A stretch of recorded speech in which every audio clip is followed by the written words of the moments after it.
Imagine your new husband handing you a razor-sharp dagger on your wedding night and whispering, "If I lose control while I sleep, kill me."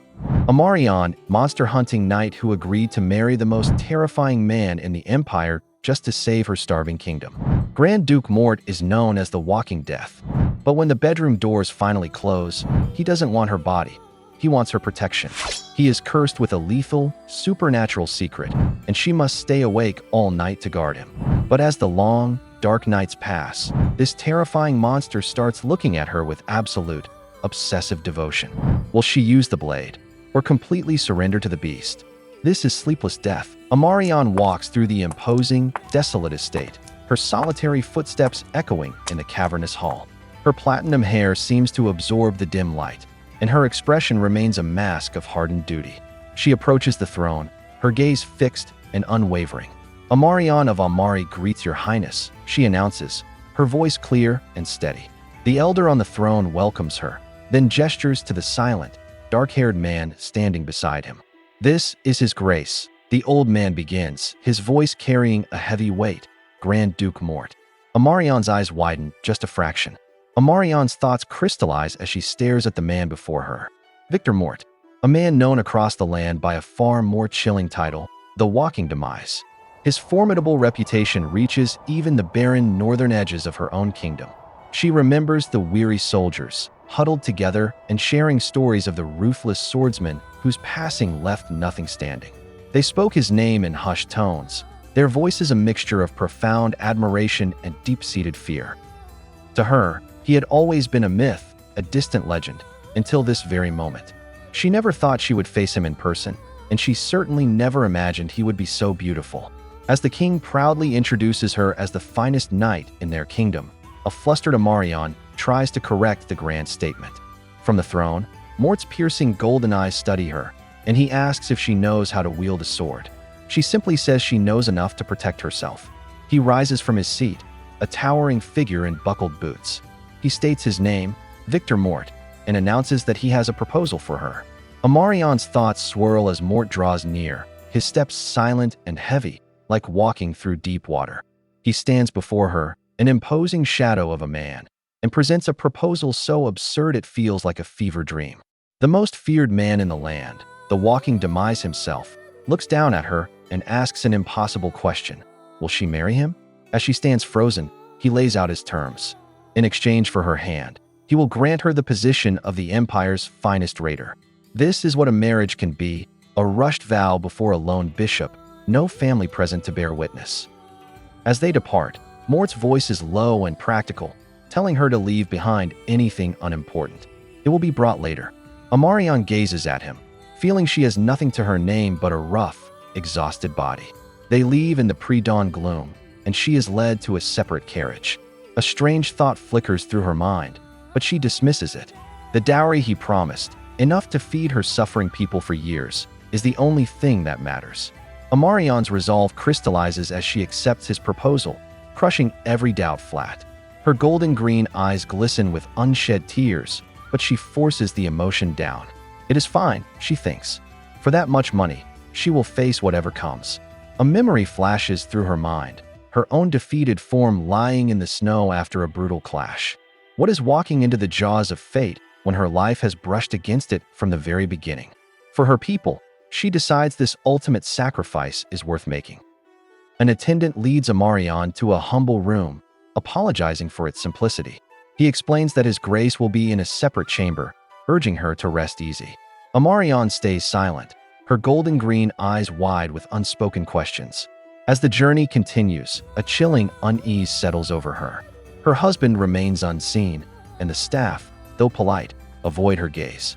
The more she braces for what is to come, the more her anxiety grows. Suddenly, a breathtakingly lavish estate appears before them, so magnificent it makes her gasp in utter disbelief.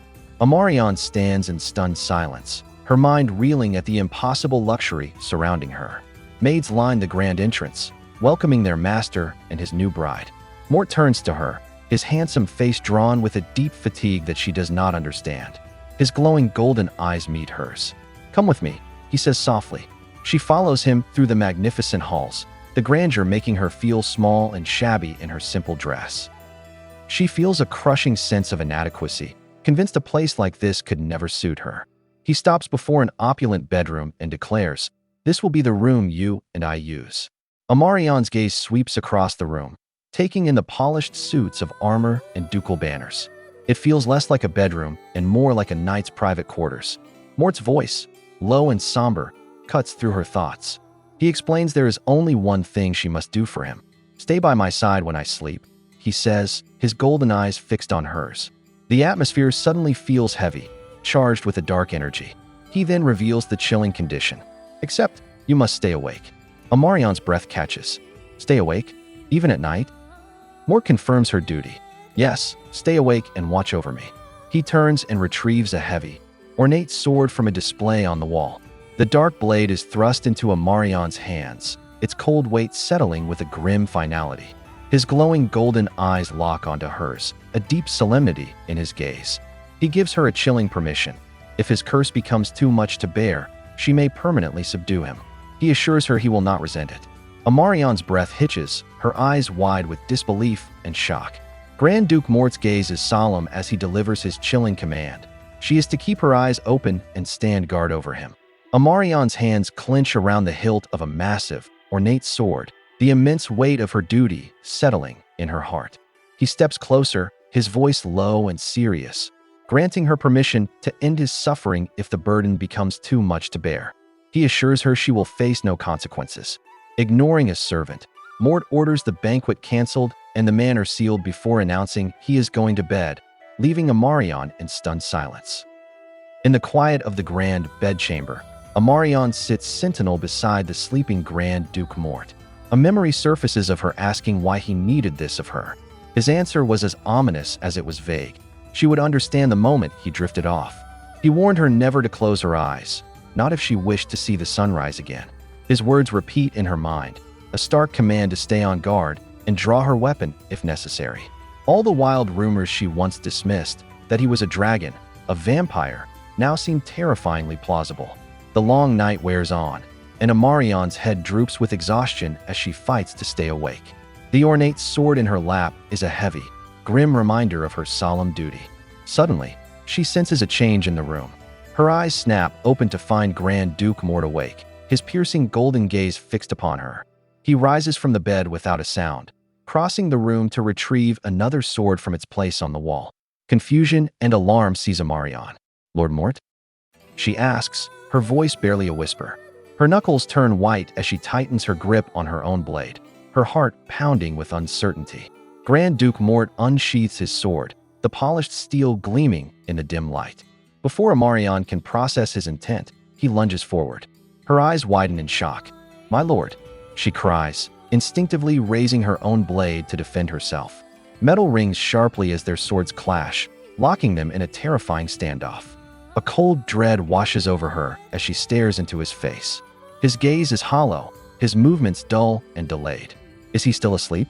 Has he fallen into some kind of trance? This must be the curse. A horrifying thought grips Amarion. Even in this state, the power behind his blows is terrifying. She parries and dodges, desperately trying to buy time. "Mort," she cries, but he gives no sign of waking. Her strength is fading. She knows she cannot hold out much longer just by deflecting his relentless attacks. She has to do something. In one fluid, desperate movement, she hooks her foot around his ankle, sending him stumbling. He crashes heavily onto the wooden floor, and she stands over his fallen form, breathless and uncertain.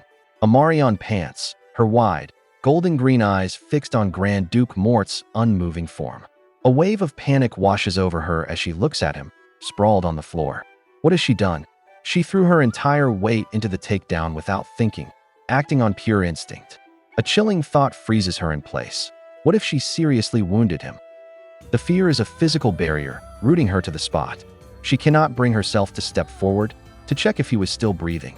Just what kind of entity is this man, to possess such power yet fall so easily? The haze of unconsciousness lifts from Grand Duke Mort's golden yellow eyes. He slowly pushes himself up from the hard wooden floor, a dazed look on his face. Across the room, Amarion remains perfectly still, a silent guardian clutching her ornate sword. Her gaze is fixed on him, a storm of emotions brewing beneath her stoic surface. "My lord, are you with me?" she asks, her voice cutting through the tense silence. His eyes find hers, a quiet understanding passing between them. "You made it through." Then, he says softly. Amarion's grip tightens.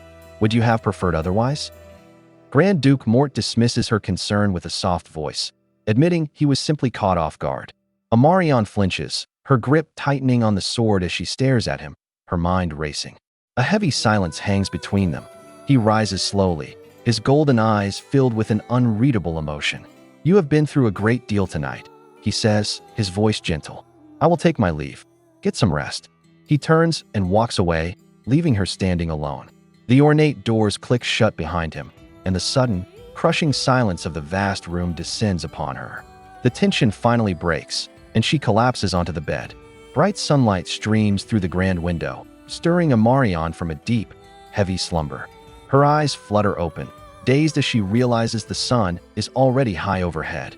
A maid stands by, softly announcing that her lady has finally woken. Still weary, Amarion asks to freshen up and have something to eat. The maid smiles, revealing that everything is already prepared. His Grace, Grand Duke Mort, left specific instructions for a full table to be set, ready the moment she awoke. Before her is a lavish feast, and Amarion stares in disbelief, quietly asking if she is truly allowed to eat all of this. The maid confirms the feast is all for her. After a moment of disbelief, thinking the food was mere decoration, Amarion begins to eat. She finishes every last bite, leaving a stack of empty plates. A brief wave of self-consciousness washes over her. She worries she ate too much, unlike the delicate noble ladies of the capital. An older woman in a severe black dress steps forward, introducing herself as Somona, the head maid. She explains that her sole duty is to see to Amarion's comfort. "Whenever you need anything," Somona says, "you need only say the word." Amarion's expression hardens, her focus sharpening. "In that case," she says, her voice low and serious, "tell me everything you know about the Grand Duke and what takes hold of him when he sleeps." The head maid, a stern-faced woman named Somona, offers her assistance, assuring Amarion she can ask for anything she needs to know. Amarion's stoic expression shifts, her golden green eyes hardening with purpose. She takes a breath and cuts straight to the heart of her grim duty, asking what happens to the Grand Duke after he falls asleep. A palpable wave of shock washes over the maids. Somona's hand flies to her mouth, her eyes wide with dismay. "Oh dear," she whispers, apologizing profusely.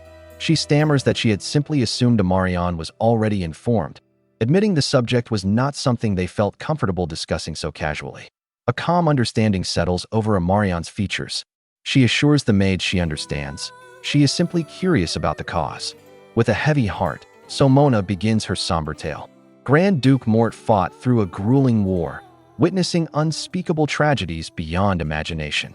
An image flashes of him standing as the lone survivor amidst his fallen comrades.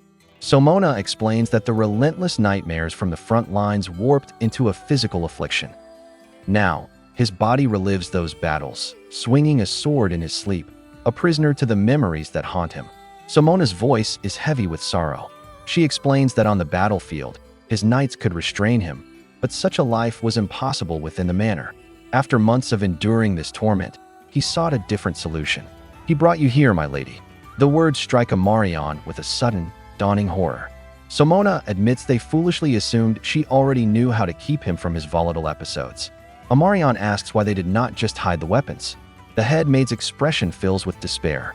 Because of the deep scars of war, he cannot sleep at all without a weapon within reach. The terrible purpose of her marriage becomes chillingly clear. The maids offer their apologies, but Amarion waves them away, asking for time to rest. Just as they turn to leave, the head maid boldly asks how Amarion managed to put the Grand Duke back to sleep, especially without getting hurt. A single bead of sweat traces a path down Amarion's cheek. Her voice is level as she explains that she crossed blades with him and knocked him senseless. The maid's face is pale with utter shock. As the truth settles, a sorrowful understanding dawns on Amarion. She knows this kind of anguish, having seen fellow soldiers trapped in the same endless loop of agony and fear. A familiar ache surfaces in Amarion's heart. She remembers the fallen, the soldiers lost to the ordeals of war, a sight she knows all too well. That same pity now rises for the man standing before her. She never imagined she would feel this for the infamous Grand Duke of Demise. Amarion tells him he should have warned her.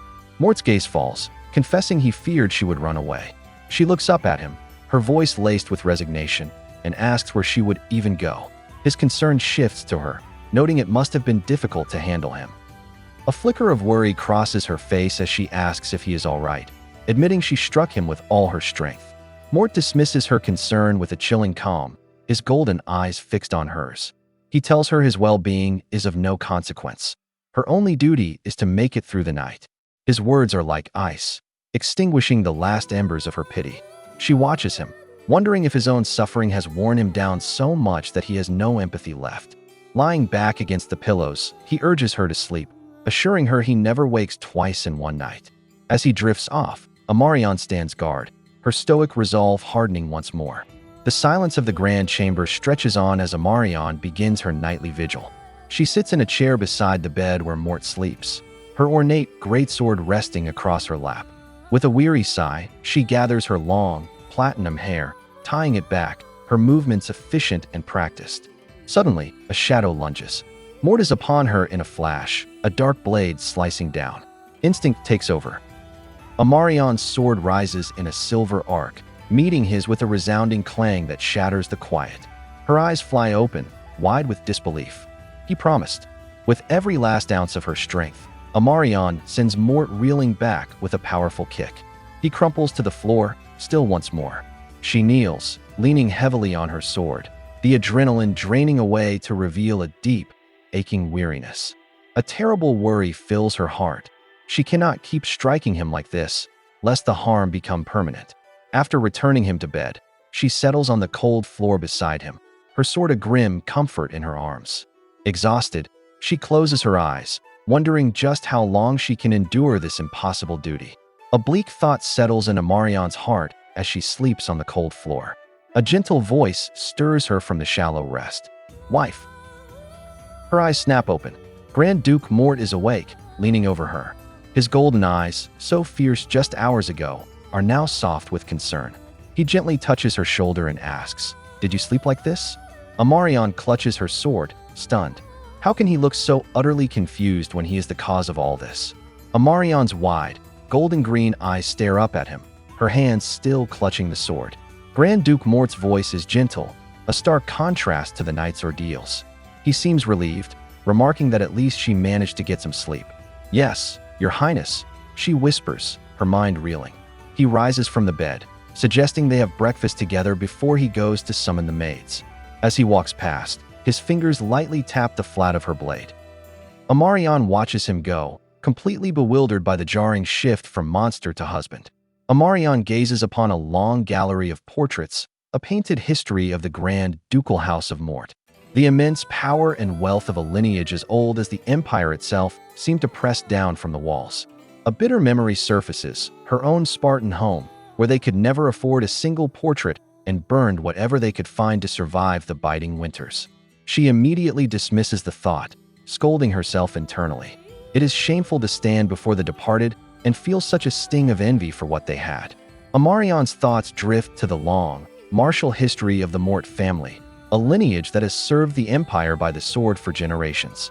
As her gaze sweeps across the portraits, their faces eerily echoing one another, she wonders if any of them ever carried a title like Demise. The face of Grand Duke Mort flashes in her mind, a man burdened by such a grim name, yet possessing an unsettling, overwhelming beauty. An attendant's gentle voice pulls her from her reverie. "My lady, shall we proceed with the tour?" "Yes, of course," she answers, regaining her composure. The attendant leads Amarion into a vast chamber, announcing it as the armory. Her stoic composure melts away instantly. Golden green eyes widen in pure, unadulterated awe at the rows of magnificent swords and shields gleaming under the light. She hesitantly asks the butler, Dagger, if she might handle them. He smiles warmly, assuring her she may. With a practiced hand, she unsheaths a fine saber, the blade singing softly as it leaves its scabbard.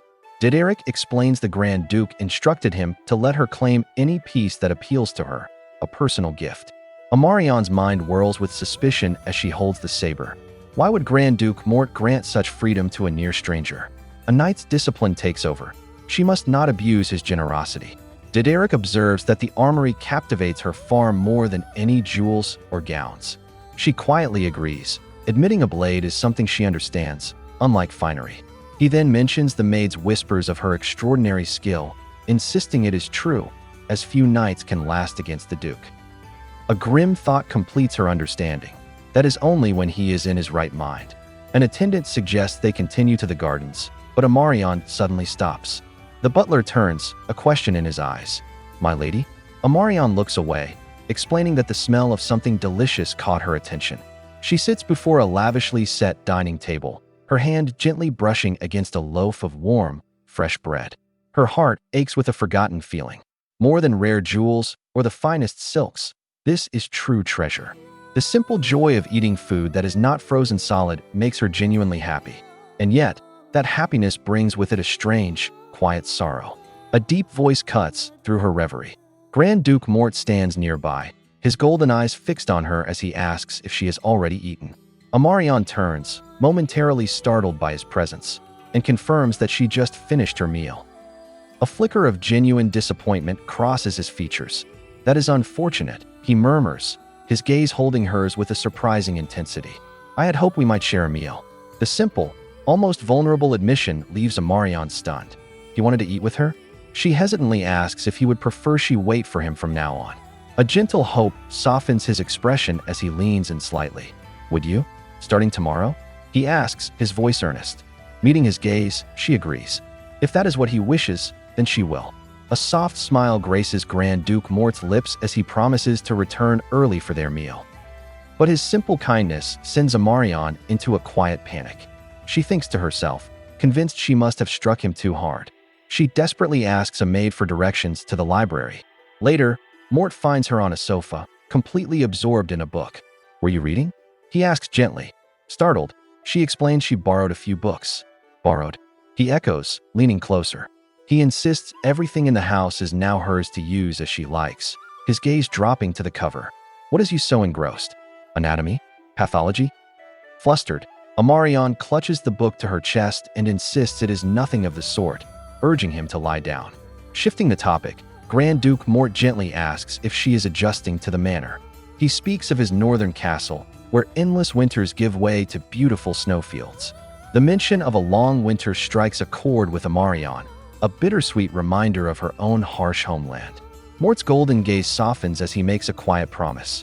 "I will take you there one day," he says. "It is your home now as well." His heartfelt words leave her stunned, unable to speak. As Grand Duke Mort sleeps, Amarion watches over him, her mind in turmoil. His kindness has shaken her resolve. She vows to stop striking his head, deciding he is far too considerate for such a crude method. A more precise approach is desperately needed. Suddenly, a sharp gasp escapes Mort's lips as he jolts upright. Amarion reacts instantly, shoving him back down with a desperate cry, pleading for him to just go to sleep. He gasps under the force, his hand clenching the sheets. In a flash, he grabs her, pulling her down. She tumbles onto the bed, trapped beneath him, his pained, golden eyes staring directly into hers. Huddled on the floor beside the bed, Amarion wraps her arms around her knees, her sword lying nearby. The memory of the night's struggle is fresh. In her attempt to spare his head, she nearly cut off his breath instead. She silently berates herself, a fool whose mistake could have been disastrous. Yet, a new understanding dawns. She is beginning to see the rhythm in his cursed movements, the familiar way he moves as if handling a sword. Each night becomes less harrowing than the last, and a quiet confidence settles in her heart. This grim duty is finally starting to feel manageable. Strolling through the sunlit garden, Amarion is found by a kindly attendant, Madame Somona, who invites her for a freshly baked snack. At a table laden with an almost overwhelming spread of pastries and fruits, Amarion hesitates, unsure where to begin. Her gaze falls upon the delicate, hand-embroidered strawberries on her napkin. She looks up in quiet surprise. Madame Somona explains that the maids crafted it themselves, spending a long time debating what might bring a smile to their new lady's face. A kind word from her, she adds, would mean the world to them. A wave of uncertainty washes over Amarion. She looks down, questioning if she truly deserves such genuine warmth when she has done nothing to earn it. Madame Somona's kind voice cuts through her thoughts, gently scolding her. She explains that Amarion has no idea how much every soul in the manor owes her. Amarion's golden green eyes widen in shock as the attendant reveals the truth. Since the day she arrived, Grand Duke Mort has finally been able to sleep without torment. A heavy shadow once hung over the entire estate, but with her presence, everything has shifted, becoming bright and hopeful once more. Grand Duke Mort sits across from Amarion at the dinner table, his golden eyes sincere. He offers a quiet apology for his absence over the past 2 evenings, explaining that a mountain of work had utterly consumed him, not even leaving a moment for tea. Amarion assures him he should not feel pressured to join her if he is busy.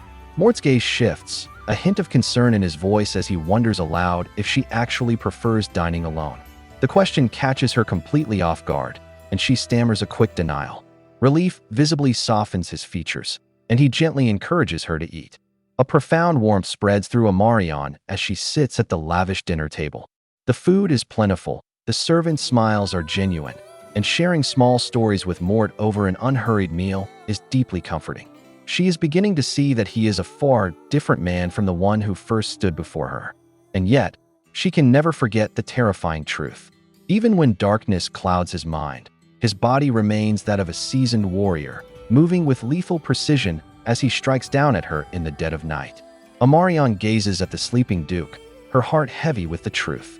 He is a spirit thrown out of balance, crushed by the unbearable weight of countless souls vanquished. She still cannot connect the kind man she has come to know with this grim reality. She understands the burden of the sword, having taken it up just to survive. But her sanity remains because her enemies were never human. The thought of a war where people turn on one another is truly wretched. Later, she finds a quiet moment with a book until Mort's soft voice breaks the silence. "You seem to have a new book in your hands every time I find you." She looks up, a hint of a smile on her face. "Ah, my lord, you are back." Mort observes her dedicated reading, and she admits it is simply a way to fill the hours while he is away. His response is overwhelming. He offers her the entire manor as her own, even suggesting they build a new wing if it does not suit her. Holding the book to her chest, Amarion quietly declines, having no need for such extravagance. He moves to the bed, settling back against the pillows. His intense, golden gaze remains fixed on her as a strange name escapes his lips in a soft question. "Victor?" He then asks why she is not ready for sleep. Mort's golden eyes hold hers from the bed. He asks softly if she will permit him to know her name, and if he may call her by it. The question stuns Amarion. He made a complete stranger his wife, yet he asks for something so simple with such gentle hesitation, as if it were a precious, sacred thing. She gives him leave, quietly offering her name, Amarion. A soft smile touches his lips as he tries it out. "Marion," he murmurs, his voice gentle. "I think Marion is what I shall call you." The sound of it, so intimate and hushed, makes her breath catch. A soft intensity fills Grand Duke Mort's golden eyes as he leans forward. Now that he has her name, he insists she must call him by his in return. Amarion is stunned. Propriety demands she use his formal title, a barrier she cannot imagine crossing. But his logic is gentle and disarming. If a husband calls his wife by her name, should she not do the same? She hesitates, a soft blush warming her cheeks, before finally uttering the name in a quiet breath. "Victor." A pleased, gentle smile touches his lips. He lies back, his eyes closing in complete trust. As Grand Duke Mort drifts into a peaceful sleep, he murmurs her name one last time. "Sleep well, Marion." The words wash over Amarion, stunning her. She never knew her own name could sound so tender. Overwhelmed by a gentleness she has never known, she turns away, hiding her flustered expression. Later, sitting in the sunlit garden, she considers this strange new life of smiling faces and abundance. Amarion lifts her pale hand to the sky, feeling the unfamiliar warmth. A quiet thought surfaces. If she stays out here, she wonders, will her skin grow tanned just like Victor's? The thought of her skin becoming tanned like Victor's lingers, but Amarion immediately dismisses it. The comparison feels improper, a presumptuous fantasy she should not entertain. Her quiet moment is interrupted when a servant announces that the Grand Duke requests her presence at once. She finds him in his lavish study, his posture rigid as he sits at his desk. Grand Duke Mort looks up as she enters, his golden eyes piercing the room's tense silence. He speaks her name, Marion, but the usual warmth is gone, replaced by a deep, unsettling gravity. A wave of concern washes over Amarion. She sees the trouble etched onto his face, a silent question forming in her worried eyes. Something is terribly wrong. Grand Duke Mort's voice is heavy as he speaks Amarion's name, his golden eyes fixed upon her. A shadow of concern crosses her face as she notes how grave he looks. He makes a solemn declaration. From this day forward, he is entrusting her with the full management of the estate, to rule as its mistress. Amarion stands frozen, her mind reeling from the unexpected responsibility. She stammers, completely bewildered. In her heart, she believed her only duty was the grim watch she kept each night, to subdue him if his curse surfaced. Amarion's thoughts spiral back to her grim past. Her home was a rugged stronghold, not a refined castle, and her only education was in wielding a blade to survive another dawn. She confesses aloud that she lacks any experience with such delicate work. Grand Duke Mort's expression softens, and he apologizes for overwhelming her, explaining he only wishes to keep his promise. When she looks at him in confusion, he reminds her of the vow he made when he asked for her hand, to make her the foremost lady in the entire empire. An attendant presents Amarion with heavy ledgers, explaining that her duty is not the minutiae of accounting, but simply to make decisions for the estate. As an example, he asks what color curtains she would like for the upcoming summer. The simple question sends her mind reeling. Curtains. In her harsh homeland, the word meant thick wooden boards or monster hides, anything to keep out the howling winds and biting frost. The idea of choosing them for mere color is utterly foreign. Flustered, she quickly agrees to handle it herself. The attendant then gently points out another detail. Her shoes are a size too large. A horrified gasp escapes the attendant, Dederick. He realizes with dawning shame that it is not just the shoes. Amarion has no suitable clothes at all. He laments their carelessness, but Amarion quietly insists what she has is sufficient. Her pragmatic words are lost in his rising panic. He declares it an inexcusable lapse that the Grand Duchess has nothing to wear and sprints away, shouting for help. Just as she tries to calm another apologetic servant, a tailor arrives. The woman's eyes widen, completely captivated by Amarion's striking, elegant form. The tailor inspects Amarion with an artist's reverence, marveling at her flawless posture and the breathtaking color of her platinum hair. She gushes that Amarion and the Grand Duke will make a magnificent pair. Amarion silently disagrees. Her mind spirals, focusing on her own perceived flaws. Hair like withered winter reeds, a body too lean and covered in scars. She is plain. She then pictures Grand Duke Mort, his sun-bronzed skin, his vivid hair, and his dangerously captivating face. The moment they stand together, she thinks, the world will see the stark difference. Amarion's eyes widen at the price tag, her mind reeling. It must be a mistake, some different currency. This is sheer absurdity. With this much coin, she could provide grain and firewood for her people for years. She protests, insisting she has no need for such extravagant things, but the head attendant's expression is like stone. The reputation of House Mort depends on it, the woman declares. Later, over tea with Grand Duke Mort, the staggering expense weighs heavily on Amarion. She broaches the subject, determined to find a way to cancel the orders. Grand Duke Mort sets down his teacup, his golden eyes soft with regret. He takes the blame entirely, admitting that although he sees Amarion every day, he failed to notice her true needs. He promises the boutique will visit regularly, insisting she order not just what is necessary, but anything she could possibly want. Amarion is stunned.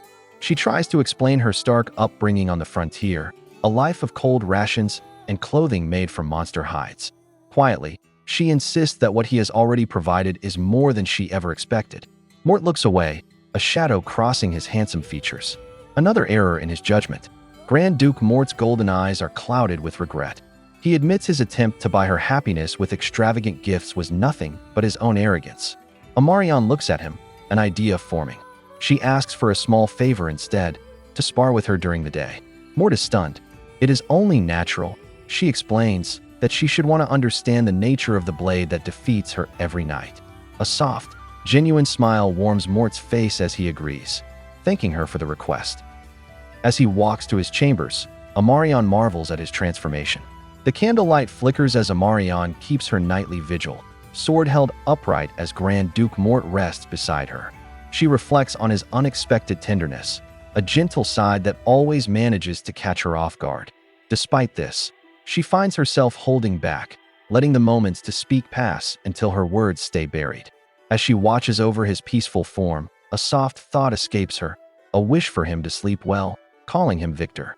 The next morning, a whirlwind of activity greets her as maids present a room filled with divine gowns, surrounding her with excitement. Grand Duke Mort's voice breaks the afternoon quiet. He announces the arrival of her new wardrobe, and Amarion turns, surprised to see him. She questions his presence so early, but he simply explains the maids were insistent, his gaze warm as he encourages her to see how the clothes look. She emerges not in a flowing gown, but a striking tailored outfit. The maids shower her with praise, but it is Mort's quiet words that land. "You look stunning, Marion," he says, his golden eyes filled with genuine admiration. A faint blush dusts her cheeks. He then extends an invitation, suggesting the weather is far too lovely to remain indoors. As their carriage rolls through the city, Amarion asks where they are headed. Grand Duke Mort replies that they are visiting the training grounds of his knightly order. A wave of familiarity washes over Amarion as she recognizes the road, the very same one she traveled when she first arrived in the Empire. A memory of her past self, uncertain and alone, flashes in her mind. She never imagined she would travel this path again, seated beside the man whose life is now entwined with her own grim duty, as guards shout a welcome. Grand Duke Mort proudly presents Amarion to his men, his voice echoing across the training grounds. She observes the disciplined warriors, instantly recognizing them as the strongest knightly order in the Empire. Stepping forward, Amarion offers a formal, clipped greeting, introducing herself by name. The knights stare back in stunned silence, their eyes wide with disbelief. A cold panic grips Amarion as she questions their reaction. One knight finally speaks, hesitantly asking if she is a knight, and she realizes her error. She greeted them out of habit, with the bow of a soldier. Flustered, Amarion quickly corrects her mistake, her cheeks warming as she reintroduces herself properly as Amarion Mort. A small, "Please smile" graces Grand Duke Mort's lips. The knights erupt, their initial shock turning into a frantic storm of questions. They press closer, asking if the rumors are true, if she really crosses blades with him every single night. One marvels at how she can stand against a man who requires an entire unit to restrain. Seeing her overwhelmed, Mort pulls Amarion protectively behind him, his voice firm as he tells them they are scaring his wife. A knight chides Grand Duke Mort with a laugh, telling him to stop acting so dignified. Amarion quietly observes their easy, familiar banter. She realizes the infamous Archduke and his knights are more like close friends than a commander and his soldiers. Another knight steps forward, his voice full of disbelief as he asks how their seemingly delicate Archduchess could possibly fight him. Mort simply explains that he was curious himself. The scene shifts, and they now stand opposite one another in a vast training hall, swords drawn, a silent challenge passing between them. Grand Duke Mort's piercing golden eyes narrow with anticipation. "Well then, my lady," he says, his voice a low challenge. In a flash, he is upon her, their swords locking with a sharp ring of steel. He smirks, offering to play the adversary and strike first. Before she can process his words, he moves in a blur of motion. Amarion leaps back, her own sword a silver arc as she dodges his blindingly fast strike. Her mind reels. How can someone so large move this fast? This is nothing like at night. Amarion's eyes widen as she processes the attack. His blade is terrifyingly sharp and swift, every movement precise and fully conscious. This is nothing like the unthinking strength she guards against each night. She is forced back, her feet sliding across the polished floor as she struggles to parry the storm of blows. It is all she can do just to block and dodge his relentless assault. Steel rings against steel in a dizzying flurry, and he gives her no room to breathe, pressing his advantage with a fierce grace that leaves her reeling. Grand Duke Mort moves with an impossible, fluid grace, a precise storm of dark steel against Amarion's desperate defense. Her mind whirls, searching for any flaw in his perfect form. A sudden, sharp crack echoes in the hall. Her eyes drop to her sword. The blade is snapped. The fight is over. With a quiet finality, she raises her hand. "I am defeated." A faint, almost disappointed smile touches Mort's lips as he laments that he had more techniques to show her, leaving Amarion to face the stunned silence. Grand Duke Mort's hand rests gently on Amarion's hair. He smiles softly, remarking that her king spoke the truth. She is the greatest knight of all. Flustered by the praise, Amarion looks away, insisting it is just flattery from her small village. Before she can say more, a crowd of knights swarms around her, their voices a wave of excitement. They bombard her with questions about her footwork and training, begging her to show them her techniques. Mort steps in, asking her to indulge them, but his firm tone warns his men not to pester her too much. As Grand Duke Mort walks through the stone halls, his knights speak of Amarion in hushed, reverent tones. One expresses his awe, certain there is no other warrior on the continent who could match their lord so evenly. Mort quietly agrees, lost in his own thoughts. He was fighting seriously, yet his blade never so much as touched her clothes. Another knight explains her origin, the northern kingdom of Amari, a land of constant strife against monstrous beasts. The pieces click into place. Her style was not forged in a dueling ring, but on a battlefield against inhuman foes. The knight reflects on Amarion's humble perspective. Having never left her homeland, her only opponents were monsters and local guards, so she likely cannot fathom that she is one of the finest warriors on the entire continent. Another knight challenges Grand Duke Mort directly, asking if he truly plans to send her back. He reminds his lord of the promise made to the vassals, that Amarion's presence was temporary, a means to an end until a proper political match could be made. Her own land, Amari, desperately needs her protection. Mort turns, his face half hidden in shadow, his golden eyes burning with a cold, fierce light. And why? Exactly, he asks, his voice dangerously low. Should that concern me? Grand Duke Mort's golden eyes are hard as stone. His advisor points out that if Amarion is the true heir of Amari, she must eventually return, questioning what will become of her homeland. And why exactly should that concern me? Mort replies, his voice dangerously calm. He reminds them he paid a generous dowry and she came willingly. He is even willing to send more money, a yearly sum, to keep her. The advisor gasps, exclaiming his title in disbelief. Mort's expression is resolute. She belongs to me, he declares.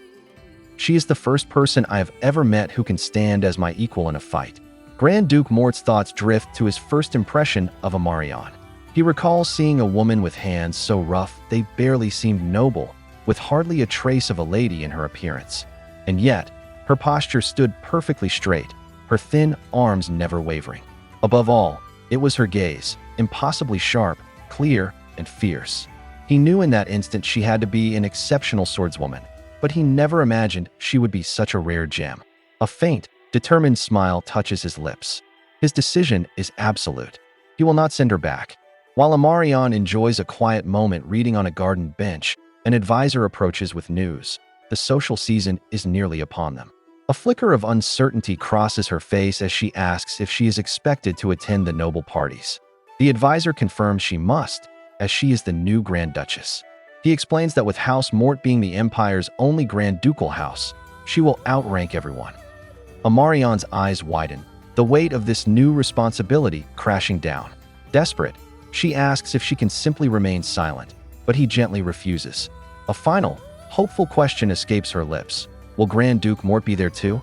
The advisor explains that a woman named Madame Somona will help Amarion learn the etiquette of a noble lady. The phrase sends her spiraling into a torrent of painful memories. She recalls her mother's strict, desperate lessons on dignity, instructing her to be graceful, like a flower in the breeze. This poise was the key, her mother insisted, to securing a good marriage and escaping their cold, miserable life. But Amarion also remembers her mother's quiet despair, her prayers to be freed, and another voice questioning how she could be allowed to swing a sword. The memory is a storm of falling snow.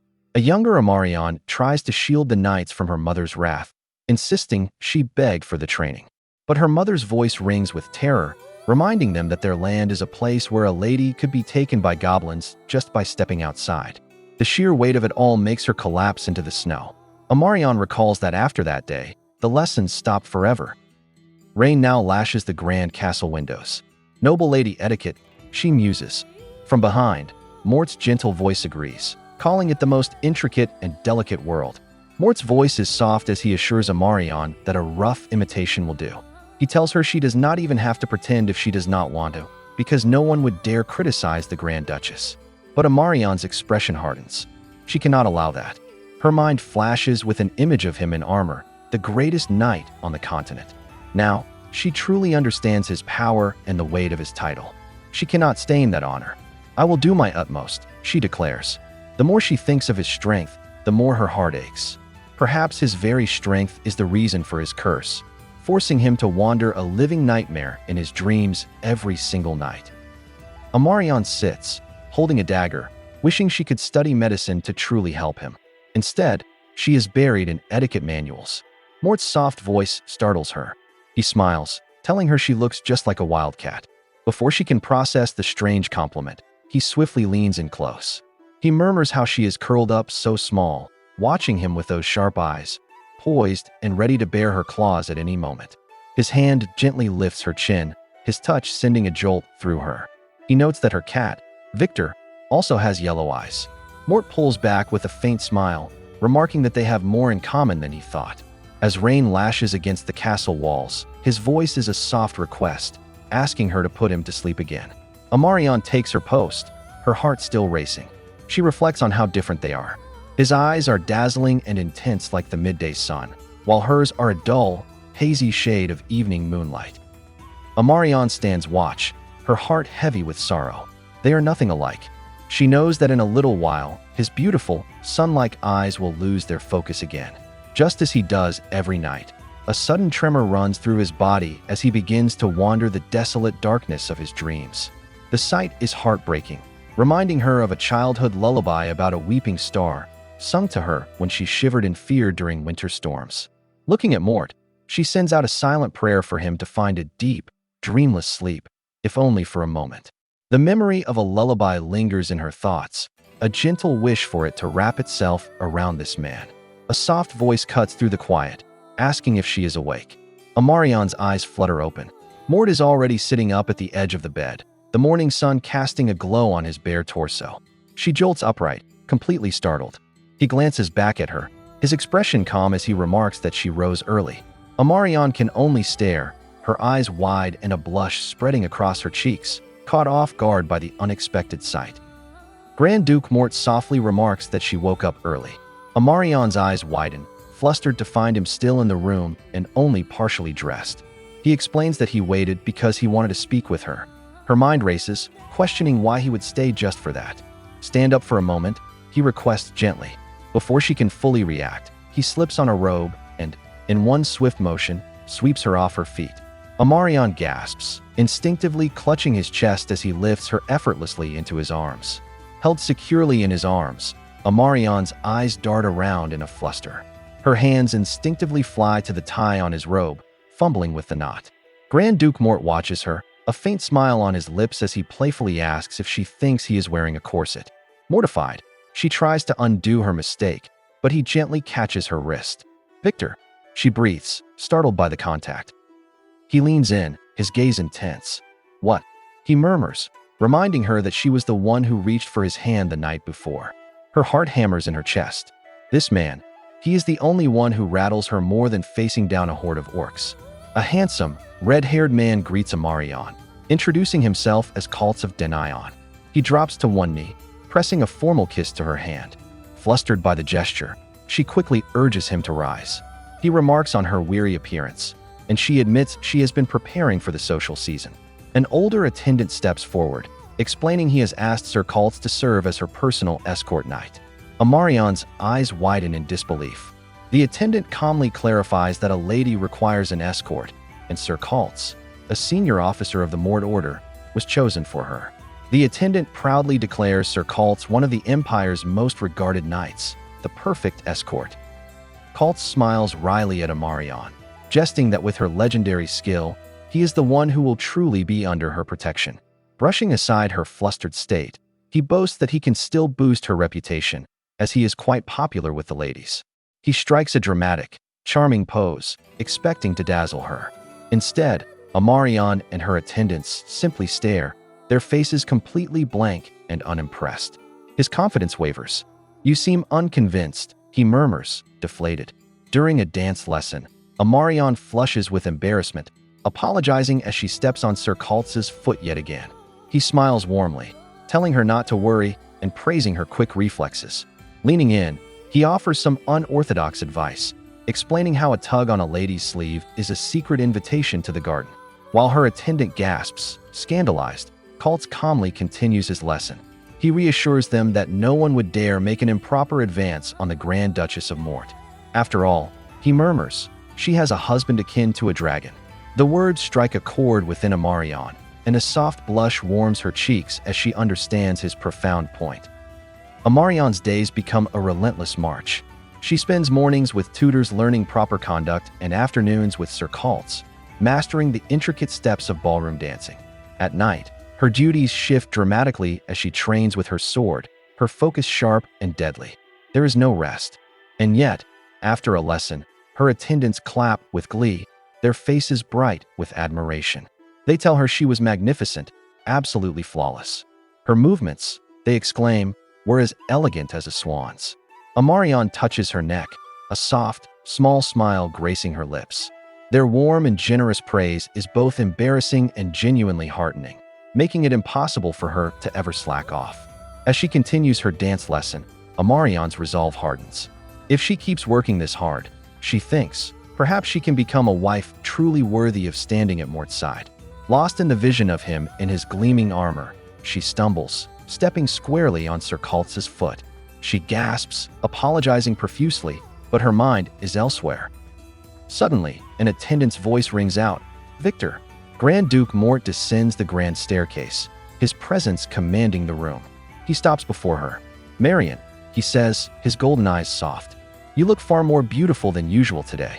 Amarion turns away, flustered, thinking it is a ridiculous thing to say. Mort tells Amarion she could have called for him if she needed a practice partner, assuring her he was nearby. Surprised, she mentions she thought he was busy. "Not at all," he murmurs, stepping closer to gently cup her face in his hand. His golden eyes gleam as he softly speaks her name. Flustered, Amarion insists she will continue her lesson with Sir Kaltz. Later, while eating, her thoughts return to him. It feels like a stretch to use a certain word for the dreaded Archduke of Demise, and she hesitates to even think it. As Mort eats, Amarion studies his face, thinking he looks like he is pouting. She decides to break the silence. "Hey, Victor," she calls out. He looks up. Hesitantly, she confesses how clumsy her dance lessons are, mentioning how many times she has stepped on Sir Kaltz's feet. With a hopeful look, she asks, "Once I am better at it, will you dance with me then?" A faint smile plays on Mort's lips. He thinks she is a strange one. Though he trusts Sir Kaltz deeply, he finds himself in a foul mood, swirling his wine as he ponders why he gets so petty the moment it involves her. Mort's gaze softens as he looks at Amarion, telling her not to push herself. He insists that she should not worry about making a mistake or stumbling at some mistake, but to simply enjoy herself. The last thing he wants is for this to feel like a burden to her. Her expression is resolute. "Even so, Victor," she says. On the day of the ball, dressed in an elegant blue gown, Amarion clenches her gloved hands.